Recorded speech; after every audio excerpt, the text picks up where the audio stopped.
పుదీనా, నిమ్మకాయలతో చేసిన ఈ స్ప్రేతో దోమలను తరిమికొట్టండి. మిశ్రమం తయారు చేసుకునే విధానం: ముందుగా నిమ్మ లేదా నారింజ పండు యొక్క తొక్కలను తీసి పక్కకి పెట్టుకోవాలి. కొన్ని పుదీనా ఆకులు తీసుకుని శుభ్రంగా కడిగి పెట్టుకోవాలి. ఒక పాత్రలో కొంత నీటిని తీసుకుని ఆ నీటిలో నిమ్మ లేదా నారింజ పండు యొక్క తొక్కలని మరియు పుదీనా ఆకులను స్టవ్ పై ఉంచి తీసుకున్న నీరు సగం అయ్యేదాకా మరగబెట్టాలి. ఈ మిశ్రమాన్ని చల్లార్చి రాత్రంతా అలాగే ఉండనివ్వాలి. ఉదయాన్నే ఈ మిశ్రమాన్ని వడబోసి ద్రవాన్ని వేరు చేయాలి. అలా వేరు చేసిన ద్రవంలో రబ్బింగ్ ఆల్కహాల్, దీనిని సర్జికల్ స్పిరిట్ అని కూడా అంటారు, ఇది మార్కెట్లో దొరుకుతుంది.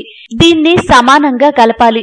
కలిపిన ఈ మిశ్రమాన్ని ఒక స్ప్రే బాటిల్లో నింపుకుని దోమలు, ఈగలు, బొద్దింకలు, ఎలుకలు ఉన్న ప్రాంతాల్లో స్ప్రే చేయాలి. అంతే, ఇక వాటి నుండి ఎలాంటి ఇబ్బంది ఉండదు. ఈ వీడియో మీకు నచ్చితే లైక్ చేయండి, అందరికీ షేర్ చేయండి, కానీ సబ్స్క్రైబ్ చేయడం మాత్రం మర్చిపోకండి.